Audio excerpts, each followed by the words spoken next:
You probably found yourself here because either you are a new teacher wondering what bathroom procedures to teach, or you've found that your students are spending an awful lot of time in the bathroom and they are not doing the right thing. And so you need help. And that's what we're going to talk about today, are bathroom procedures and tips. Make sure you stick around because at the end, I'm going to share my favorite bathroom pass idea that works, and I'm going to tell you why. The first thing that you always want to do with anything that you want your kids to do is, and it's a part that I think a lot of teachers miss, and that is to explicitly teach the procedures. So what that means is that I'm teaching you, I'm showing you, and then you're practicing, you're gonna do it. So we're gonna do the same thing with the restroom. Now, different schools have different restroom situations. I was actually astounded my whole time that I went to school and then taught when I lived in Texas. We had hallway bathrooms, like a boys' side and a girls' side, and each had like 5 stalls. And then when I taught a little bit in New Jersey, like classrooms had their own bathrooms. And it blew my mind. So obviously your school might be set up differently. This video is going to mostly fall within the having a hallway bathroom category, although a lot of the tips do apply even if you have your own bathroom within your classroom. The first thing is that you need to think about as a teacher, when do you want you to allow your students to go? You need to teach them when is a good time to go, how many people are going to be in the restroom at a time, and then you also are going to want to touch on hand washing. Let's start with when is a good time to go. I always teach my kids, like I start with just different scenarios. Okay, I'm up here teaching. Is this a good time to go? No. Why? You're gonna miss something, right? You're gonna miss directions, or you're gonna miss what I'm teaching. We're at our desk and we're like doing work. Is that a good time to go? Yes, that's a great time to go.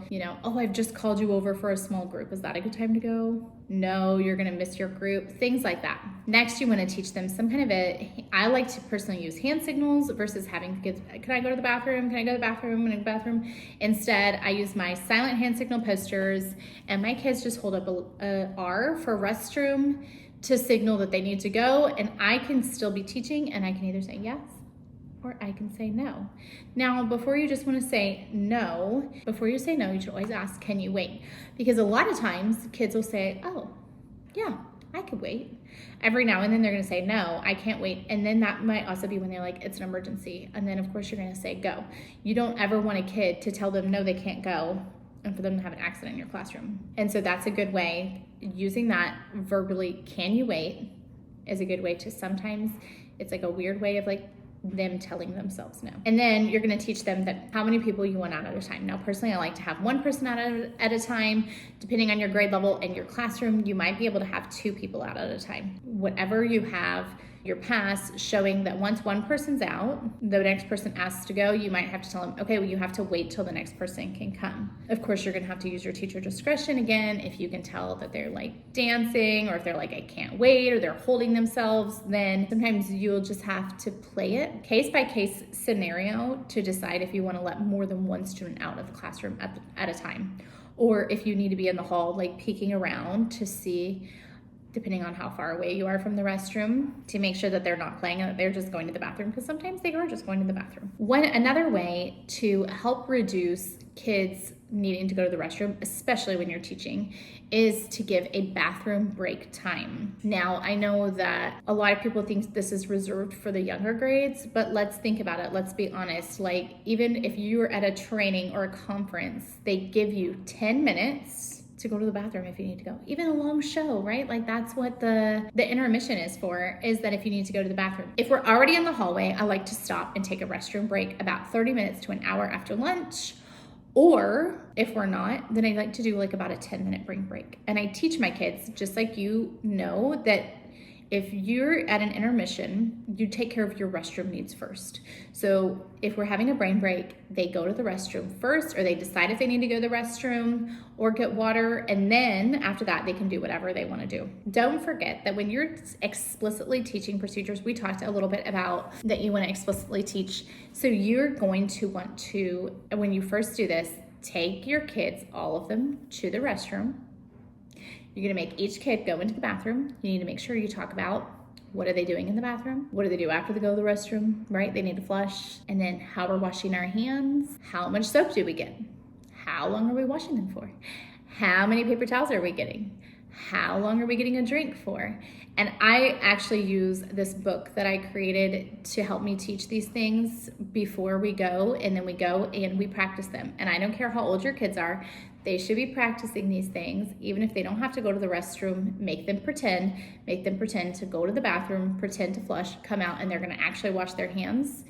Another great thing that you can do is that you can put up posters to remind them, how many pumps of soap they're getting, how many paper towels, how long they're washing for.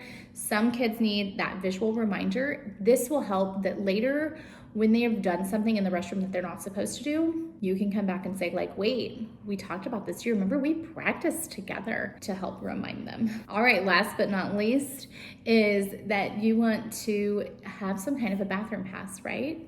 And before I tell you all about my wonderful bathroom pass idea, I would love if you would take a moment and hit the subscribe button. And if this video has helped you in any way, then also hit the like button. My favorite bathroom pass idea, I've tried some out over the years, and I have settled on the best bathroom pass idea. And it is to use a sanitizer bottle. I usually have two. I have a boy's pass and a girl's pass. When someone needs to go to the bathroom, they put the pass on their desk, they go to the restroom. When they come back, they get a pump of sanitizer, and then they put it back. There's a couple of reasons why I love this. One, you can easily look around your classroom and see who's out at the restroom. Two, everyone else can see, oh, that person's at the restroom, so I can't go right now. Three, I don't care what people say, lanyards, tap lights.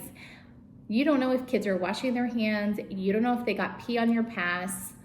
I can't with that. So this way ensures that even if they didn't wash their hands, when they come back, that they're getting a pump of sanitizer, and so then they're getting their hands cleaned again before they put it back. It has worked flawlessly for me. Now you might find that some of your sanitizer bottles give out a lot of sanitizer, or maybe your kids are going through it really fast.